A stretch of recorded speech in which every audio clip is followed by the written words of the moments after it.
Ladies and gentlemen, welcome to a realm where reality intertwines with the inexplicable, where the boundaries of reason dissolve into the shadows of uncertainty. Welcome to the political twilight zone. I am your guide through this enigmatic labyrinth, where politics and power take on life of their own.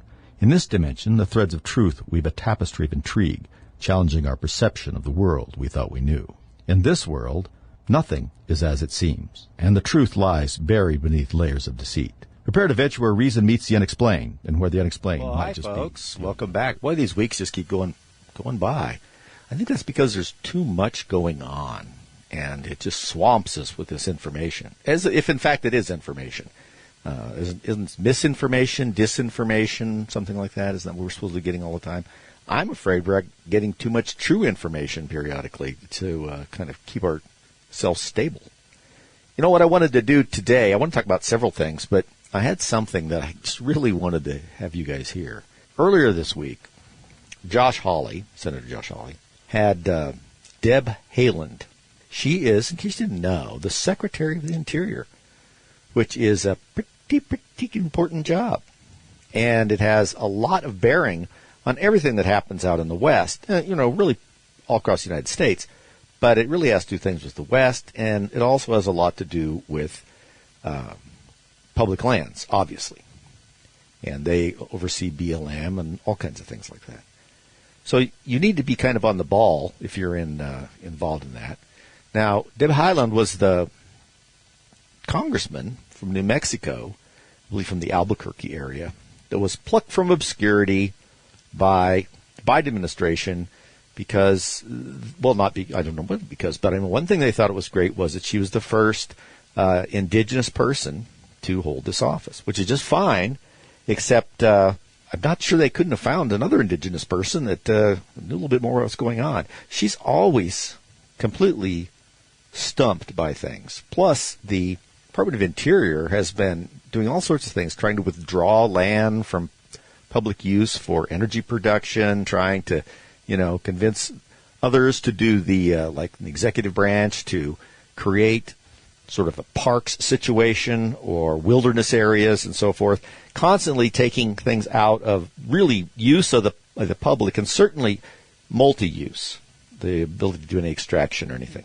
So she was in here, and this is a great exchange. It's a few minutes, but I couldn't pass it up. And so this is her being questioned by Josh Hawley this week. Secretary Haaland, do you know the group called the Wilderness Society? I've heard of it, yes. And what, to your knowledge, what is this group? It sounds like the name is explanatory. Well, let me help you a little bit. It's a left-wing environmentalist pressure group. Do you know who funds them? I do not. Well, I can help you with that, too. It's funded in large part by a foreign billionaire, Hans-Georg Weiss, who has routed his money through all manner of dark money groups, including the Arabella Network. Hans-Georg Weiss was investigated by the FEC for illegal campaign contributions because he's not a United States citizen. He sits on the governing council of this dark money environmentalist group. Has anybody in leadership at your department met with them, the Wilderness Society? Senator, I do not know this individual, and Has anybody in leadership at your department met with the Wilderness Society? Well, I'm sure we've met with a lot of groups and organizations in the work that we do, and we're discussing the environment. So does that mean you don't know, or you're not going to answer my question? I don't have a full list of everyone that everyone has met with. But well, I can help you with that. As well. The answer is yes. Your leadership has met with the Wilderness Society. They met with the Wilderness Society when that group was a plaintiff suing the Department of the Interior with an adverse lawsuit against you, and they met with them off the books. I've got the emails. In July of 2021, after you had come to office, members of the Wilderness Society, when they're suing the department, write to your top deputy and ask for a meeting to keep it off of his calendar. Here it is, July 14th, 2021. Can we set up a meeting with these folks? July 19th, 2021, they propose how they might calibrate this so it doesn't look like they're violating any of the rules of the court. And remarkably, it stays completely off of everybody's calendars. We only know about it because FOIA requests were filed. And then after they have these off-the-books meetings, their request is to cancel the mineral leasing rights in Minnesota in the Superior National Forest. This is a critical minerals mine. The society wants the mine shut down. After they meet off the books with your leadership, you do it. A few months later, you do it. You cancel the leases, and then you withdraw 225,000 acres of critical mining from production and leasing shortly after that. Is it common practice at your department to meet with dark money groups off the books and conceal it from the public? Senator, thank you for the question. And of course, I can't answer to, if you're referring to our former deputy secretary, he's no longer at the department. Who worked for you? He worked for the president. He was appointed by the president. He's your deputy secretary. Are you the secretary of the Department of Interior? I thought that's why you were here. Are you the secretary? Don't look at her, look at me. Yes. Are you the secretary? I am. Do these people who are sitting here today answering most of your questions, do they work for you? They work. Do they report for you? You're not in charge? They work with me. They work with you. So you're not in charge of the department. Oh my gosh, I thought you were in charge. I thought that's why you were here. We work as a team. Oh, okay. So who's in charge then? I provide the vision. I provide the overall direction and. But you're not in charge. Our mission. Do you take responsibility for what happens at the Department of the Interior? I take responsibility. Do you take full responsibility for what happens at the Department of the Interior? Good. Then why are your leadership meeting with dark money groups and concealing it from the public? Why are they doing it off the books? How many times has this happened? Senator, this is the first I'm hearing of this.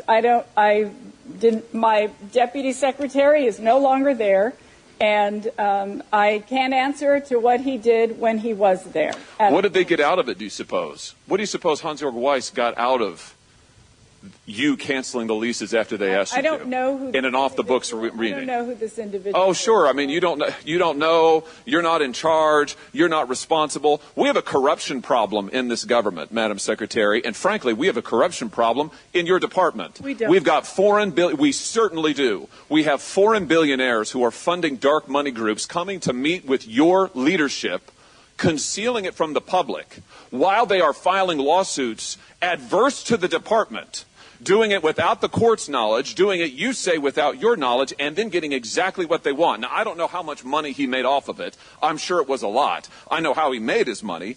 All right. So there you go. That's, of course, just great, isn't it? I'm sure that many of you feel much more confident in your government now that you've had the opportunity to see some performance from high-level people who are in charge of a lot of very important things, and a lot of important things right out where many of our listeners are at. This Deb Haaland, this is not the first time she's come to Congress and been questioned and had absolutely, and here's the thing is, I think it's true. I don't think she has any idea what's going on there. She has the ideological bent that this administration wants, but she doesn't have any management control over there whatsoever. She looks like I don't know, a deer in the headlights. I hate to say that because I think it's beyond that. She looks like she doesn't even know who she is. And as you can tell from Holly keeps asking her, well, who's in charge? And, I work with these people. It's a team. It's this, it's that. Well, it's this sliding of responsibility when everybody gets caught doing something. And this is a pretty serious situation when people meet outside of the environment that they're supposed to meet in, request certain things, and then magically they happen, especially when it's an administrative action. Once again, this is one of the things I keep talking about, and I know you guys are aware of. A lot of these really consequential actions don't seem like they ought to be just a signature of some bureaucrat someplace up in Washington, D.C. Think how that action affected people in the area around where this extraction was going to be. Jobs, lifestyles, everything. It goes from something that can produce jobs, lifestyles, certainly extraction minerals, and now it's become nothing. Well, it's become a nice place probably that you could wander around in if they let you, but that's not the point. This woman has no idea what's going on. It seems to be the par for the course in this administration. Okay. After that thrilling statement there that we were listening to with Josh Hawley and Deb Haaland from the Secretary of the Department of Interior, in charge of the Department of Interior, who apparently does not know who works for her. Is not even sure people actually do work for her. She apparently works in some sort of team arrangement, so that I don't know what their sort of chart would look like in terms of organizational chart. Apparently it's just flat. Everybody's just all the same, according to listening to her.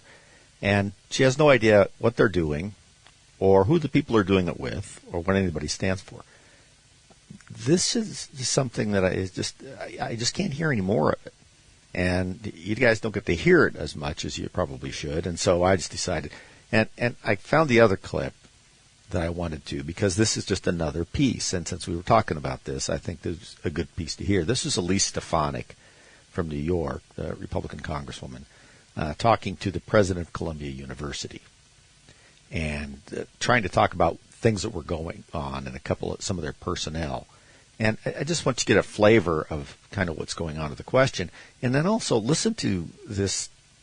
This is a president of a very large and very rich institution. I think they have like 4,500 professors. And you can imagine the size of this thing. So there's a lot of responsibility there. But you see, it appears to be that the more responsibility these people have, the less they think they should be held to any kind of standard. Well, I don't know everybody we meet with. No, you're not supposed to. You don't know everybody we meet with. You're supposed to have people in charge that have some kind of judgment about how you meet with and let you know. So that piece of the management triangle just doesn't seem to work. But this is this piece too. I just thought I had to play it this time after listening to the other one. Gives you some idea what's going on out there. That's once again the president of Columbia University being questioned about kind of what's going on at the university, as of course everybody's familiar with, by Elise Stefanik. And it's something. Rep. Wahlberg's question regarding Professor Joseph Massad. So let me be clear, President, that he was spoken to. Who spoke with him? He was spoken to by his head of department and his dean. And what was he told? I was not in those conversations. I think. But you're not aware what he was that told? language what was he unacceptable. told? What was he told? That language was unacceptable. And were there any other enforcement actions taken? Any other disciplinary actions taken? In his case, he has not repeated anything like that ever since. Does he need to repeat stating that the massacre of Israeli civilians was awesome? Does he need to repeat his participation in an unauthorized pro-Hamas demonstration on April 4th? You know, Professor David Schizzer talked about the lack of enforcement. Do you agree that this is an issue with a lack of enforcement? When the policy of Columbia specifically stated on April 5th said, I want to make clear that it is absolutely unacceptable for any member of this community to promote the use of terror or violence, and yet you have no action, no disciplinary action. Do you agree with how the university has handled this? Yeah, we have 4,700 faculty at Columbia, most of whom spend all of their time dedicated to teaching their students. But I'm talking about the faculty members who are supporting terror. And it's not just that case. Let me bring your attention to Muhammad Abdu, who was hired after the October 7th terrorist attack against Israel. He, on October 11th, posted, yes, I'm with Hamas and Hezbollah and Islamic Jihad. He also decried false reports accusing Arabs and Muslims of decapitating the heads of children and being rapists. We know that there were decapitations of babies, of innocent Israeli citizens, of seniors, of women. There were rapes. And yet Columbia hired this individual as a professor. How did that hiring process work? Were you aware of those statements before the hiring? I share with you your repugnance at those remarks. I completely understand that. Well, there you go. See, and this is what happens. I mean, I just had to play that one for you, too, because this gives you some idea, too, of why the things that are happening at Columbia University with the students, taking over the hall and doing all sorts of fun stuff, camping out. They're just camping out. They're just young people camping out on the lawn out there. And, then all of a sudden the brutal police show up and try and get them out of there. And there's an interesting piece to this, too, when you talk about dark money, outside money, is when they came through and cleaned up all these tents before the final, going into Hamilton Hall there, they cleaned up all the tents, got rid of them, and then the next day, these guys are back with new tents. Now, how do you think that happens? And a lot of you saw things that were going on during many of the protests and riots that took place in 2020 and 2021. There were many stories, and we saw it visually, of vans pulling up places, distributing things to this crowd, the crowds that were rioting and so forth. I mean, you don't have to be a genius here to see that there's someone behind all of this, that there is a guiding principle or a guiding groups behind this stuff. Now, at Columbia, when they did arrest all those guys on, Wednesday night, half of the people they arrested out of Hamilton Hall that had taken the hall barricaded themselves in there, by the way. I saw some photographs of these barriers they put across the doors and so forth. But the police, of course, as you may have seen, went in on this really interesting piece of equipment that is sort of like a large truck that has some hydraulic bracing stanchions that can go down and brace it, and then it's got a platform so that you can get people up to a second, or I would guess a third story window or door to get them in that way. And so they had to come in and put them in on the upstairs, like the second story. And I'm guessing that's because it was a lot easier to come down and find these characters than it would be to come up through the building, which probably had even more problems, and who knows what was going on down there, where they were expecting them to come in through the street. And I also noted that the windows on the ground level of this particular hall were all barred up. To give you some idea, of course, how safe that is on that campus when everything's covered in bars at ground level. There are people in there who are completely dedicated to causes that are adverse to the United States of America. And not like just, I've read a book by Karl Marx and I think he's got a good idea. These are people that openly call for, and I know it's become trite to say death to America, death to Israel, death to everybody apparently. They just don't have any brains about it either. I really wonder if any of them can explain what the story actually is in Gaza, like what's happened the last 10 years, what's happened there. Describe to me when there was a nation state called Palestine, a true nation state. I mean, any of this stuff, that, occupiers, this and that, no, they don't know any of it. It's interesting. I was wondering for a while when I was watching these endless parades of these characters dressed up as, some sort of intifada. They have the headdress on, the traditional headdress with the patterns associated with the Palestine Liberation Organization and a few things like that, so that they can look pretty, look cool. There was a student, I believe, that they caught that had the same headband on that they had been wearing in Hamas when they were committing all of these things, this green headband with a number of slogans written in Arabic on it that I won't go into. And so, those are the people that are causing this trouble. Many of them clearly aren't students, and some of them apparently are faculty who are getting paid, some of it from the public. Now, Columbia is not a public university, but it receives a lot of funding, obviously, from the government for various things. And apparently they do that and then hire this totally ineffectual, totally unaware, just like Deb Haaland in the last one that we listened to. That's why I just had to play him this week. And this person is supposed to take charge? Take charge? I'm surprised he can find her seat. I don't know what their criteria is to be in a leadership position in colleges and universities these days. But if this is a sample we've been seeing the last 3 months, it's not exactly something that appears to be that tough. And I'm not sure what the qualifications are even supposed to be, because they don't appear to be what I would expect them to be, which is a knowledge of what's going on, take charge of things. We saw how long it took them to get any kind of action going to get those folks out of the Hamilton Hall that they seized in Columbia. and the camping and all this kind of stuff.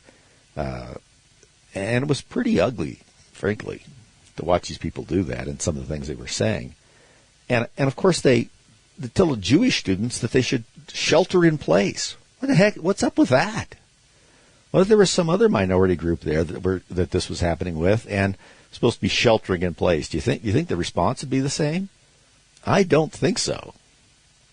So all of these things need some kind of explanation. I know we've heard a lot about it this week, but I wanted you guys to just listen, because it's hard to hear during the day or something from Congress there what these people sound like. You know, the way they approach these things. Some of it's even worse. They're lost, and they're angry because they're being lost.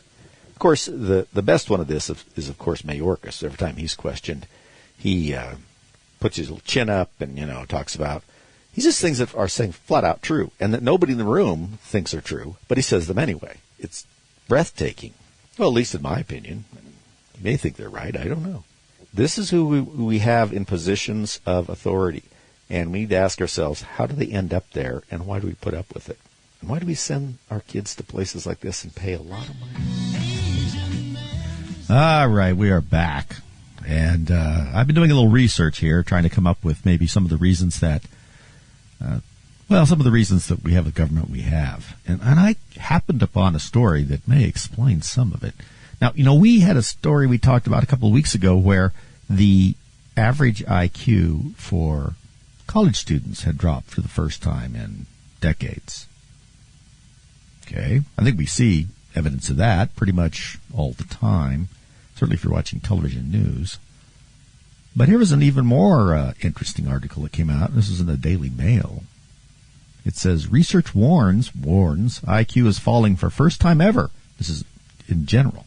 Our map reveals average scores in every U.S. state. Oh, won't that be exciting? Here's the thing. For years, the IQ, what we think of as the average IQ, is about 100. And since 1905, we've increased 30% to that number from what we were doing then. Basically, education, the ability to take things and think about them more, spatial recognition, stuff like that. IQ isn't just what you know. It isn't a quiz on your knowledge base. It's a quiz on how you process information. And obviously, the more opportunity you have to process information in certain ways, spatially, making connections, seeing the relatedness of certain words and things like that, the more practice you have with that, the better you're going to get, and the more your IQ is going to show that. However, since then, last year, they found that the IQ average fell from 100 to 98. That's the first time the average IQ in the nation has fallen since they began tracking them. Okay. Now, oh man, I tell you, as I look through some of these things, it's of course you would think that that would be a little alarming, right, to people who are in the education business. Apparently not. I think we see that in our colleges and universities now. But one thing that's kind of interesting is the average IQ in New York dropped to 98.4, while the average IQ in California dropped to 97.1. It explains a lot, doesn't it? Anyway, what they're saying is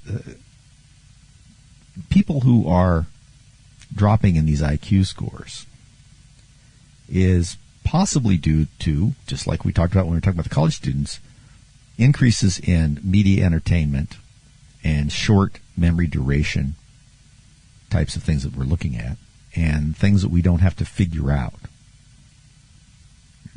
I think that phones that people use all the time degrade our memory and recall because there's less need to store information. We have it in our hands, so we don't exercise that portion of the brain. It doesn't grow. We have what we think we need in our back pocket or in our hand or whatever. And it's well known, according to this study, that people who read and write more generally score higher on IQ tests. It's kind of a chicken and the egg scenario, they say. Now, what are we going to do about this? I don't know. I have a couple of ideas. One is we could stop these kids taking over schools and make them perhaps go back to school.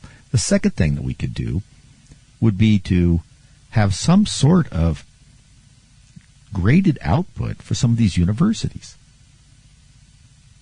And some of it's really simple. And this has been proposed before, and the universities fight it just tooth and nail. For instance, let's say we would like to know the graduates of your 4-year university,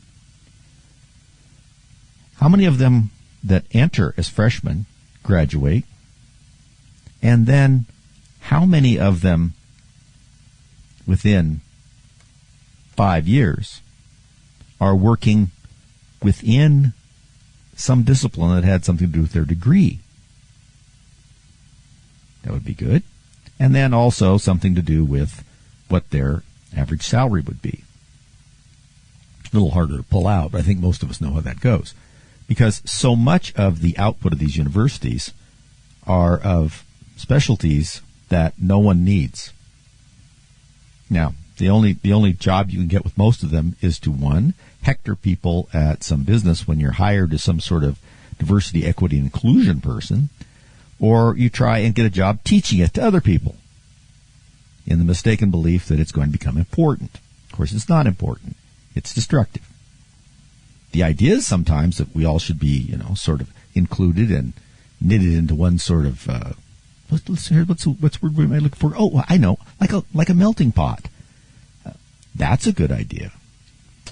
What's so interesting to me is that people that want to combine everybody based on their, quote, diversity, include everybody, all this stuff, are totally opposed to the idea of it being a melting pot. Because they think, if you read it as near as I can tell, that what you're saying is, well, you have to give up your own identity and be recast. Well, that's a little bit true. I mean, all of us have an identity that we probably have from our relatives or ancestors from coming to another country. Some of us are proud of it. Some of us, are indifferent to it. But all of that had to be subsumed to the nation that you're in. I'm not saying anything you guys don't already know, I think. And that is that the more that you fragment society along tribal lines in particular, where there is no movement. And that's kind of interesting, too. I mean, now you can apparently take a piece of paper and change your sex. But if someone wants to identify as a different race or ethnicity or even a different age, that's just right out of the window. No way. It seems to me that being able to identify as a completely different sex is a pretty big deal, especially compared to some of these other things. So why is the focus on that? What I find really troubling about that we're seeing in those developments is the ability for people to change their gender on their birth certificates. That's something that's being pushed in several states. Now, if you think about that, let's say you're looking for a lawbreaker. Do we do that anymore? Some places still do that. And that person is what you assume to be a female from the fuzzy picture at the bank they're robbing. You have a few names out there. You trace them down and you find out that so-and-so was born a man. Should that eliminate them from the search?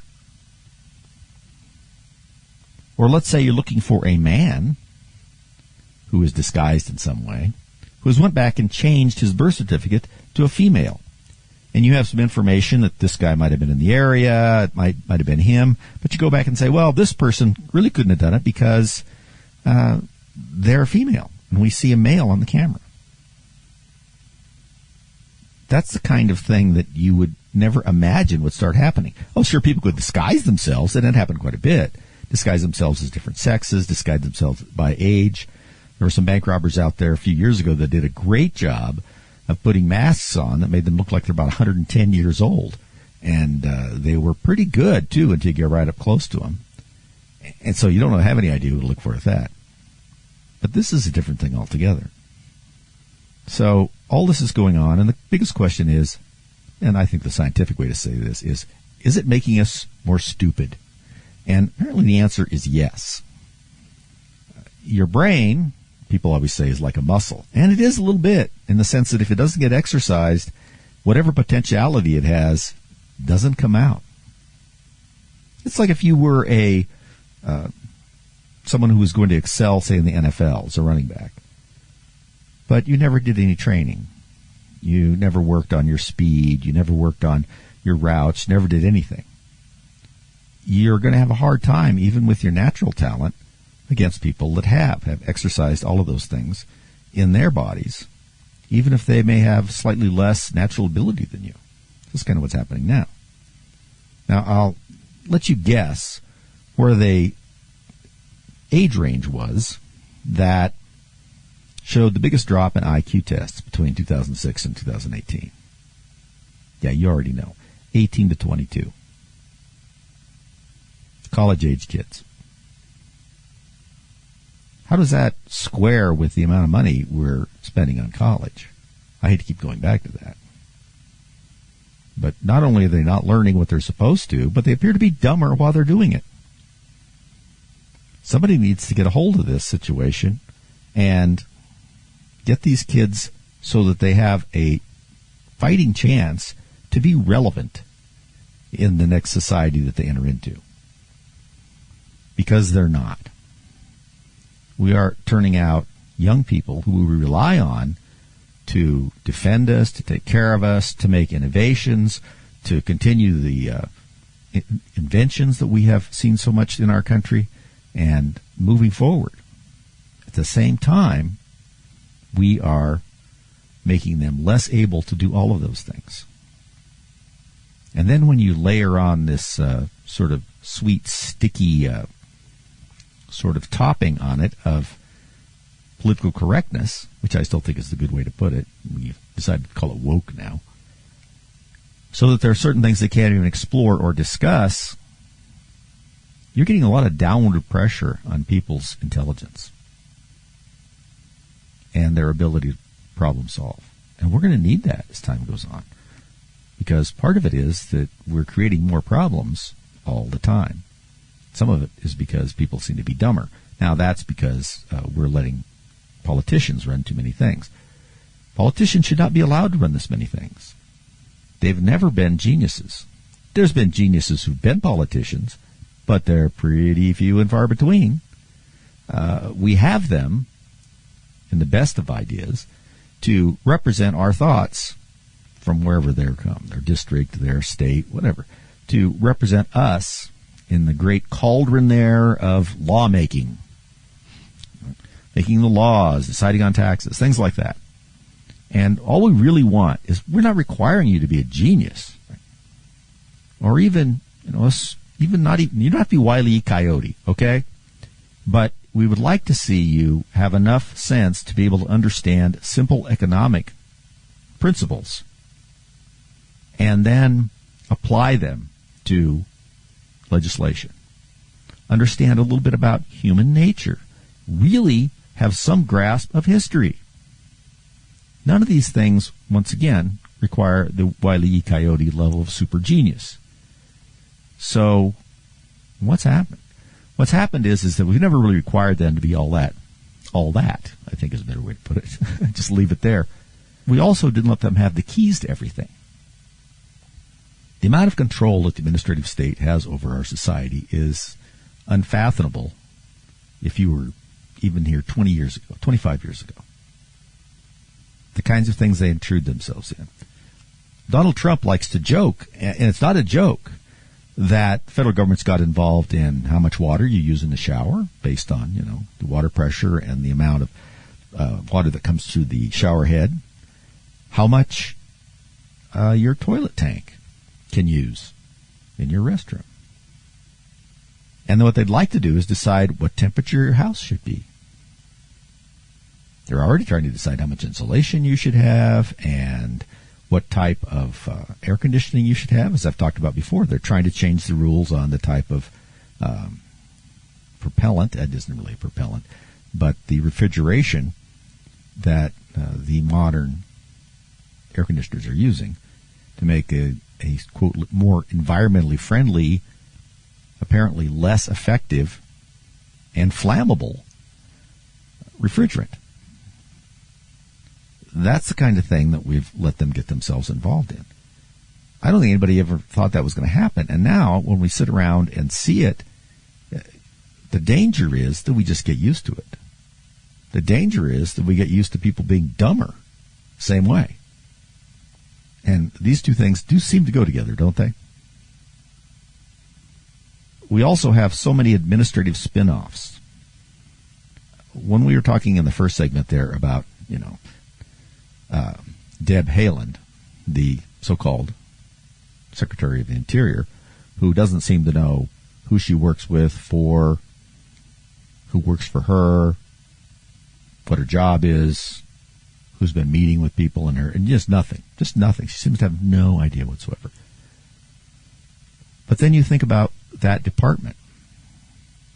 The Department of the Interior has a lot of catch-all stuff in it, and people that live here in the West, we know things like the Bureau of Reclamation, the BLM, Bureau of Land Management. These are big deals anymore. They've insinuated themselves into all sorts of various pieces of our lives, much outside the ambient we ever thought they should have. So we're not just fighting against this woke culture, but the woke culture exists because we're becoming more and more trapped by the administrative state, so that whatever it believes, and it believes things that perpetuate it and grow it, then we are slowly getting forced into agreeing with, or at least going along with. We've said this before. One of the worst things that you can do to a free person is make them say things and act as though they believe in things that they know are not true. How much of that is going on in our country? We don't have free speech anymore. Now, we all know speech was never completely free. There are certain things that, the guardrails are on something, but they were pretty widely spaced. Now you can be canceled. I was looking at John Eastman, who was one of the attorneys for Donald Trump during the challenges to the 2020 election. Like many people who are associated with Trump, they have tried to just take him apart and put his livelihood down the drain, say nothing of his reputation, and so forth. And since he's a lawyer, they appear to be going after that a lot. What happens is you're not going to get any representation on the conservative side of some of these things if it looks like your license is going to be in danger.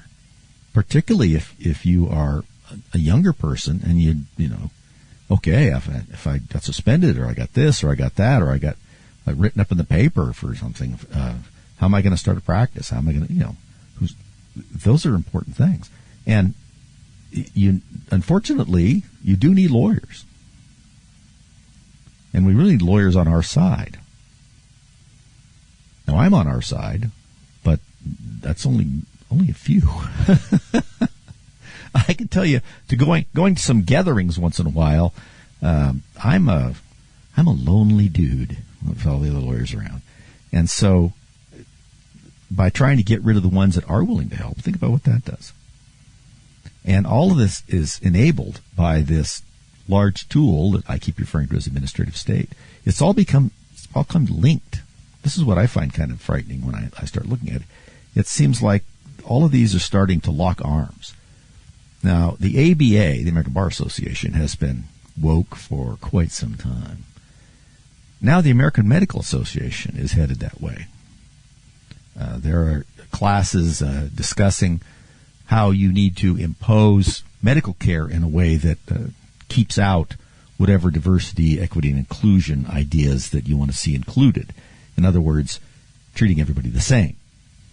They're slowly turning the professions into yet another megaphone for the interests of the state.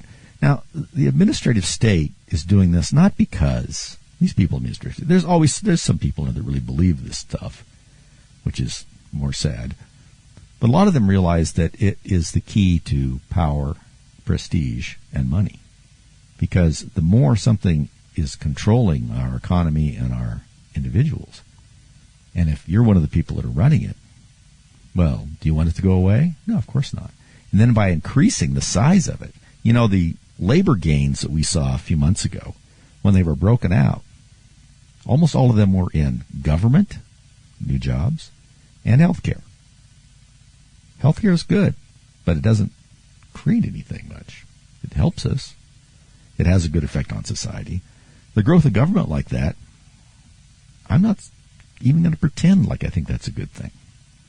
But you know what also it does? It creates a constituency. Democrats are obsessed with changing the constituency in this country. They're pushing to have felons vote.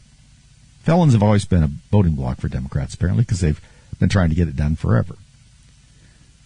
They're also trying to get a path to citizenship as fast as possible with illegal aliens. And, of course, what they want to do is they want to buy people off and make sure they get their votes and then get them citizens so they can vote. Well, one of the things that President Obama, it is President Obama, really. I mean, Biden is just, sort of the puppet there. But this week he opened up Obamacare to almost maybe 25 million Americans who are uninsured. He went ahead and opened up Obamacare to illegal aliens under the DACA stuff. I like to call them the Dreamers. Deferred Action for Childhood Arrivals. Most of these people who came in under that are not children anymore.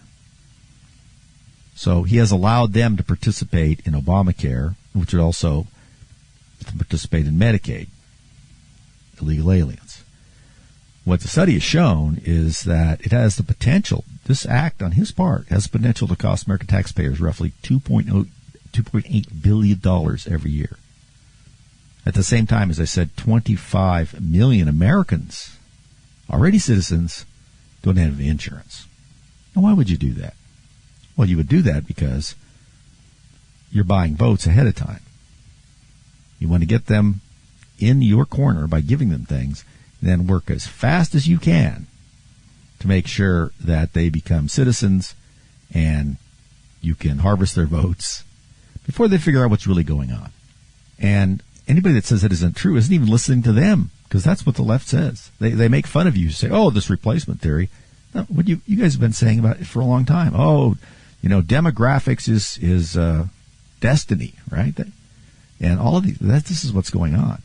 They've gotten where they can't convince you. So they're hoping to find a whole new group of people that they can convince that just don't know any better yet. Hi, folks. Thanks for listening.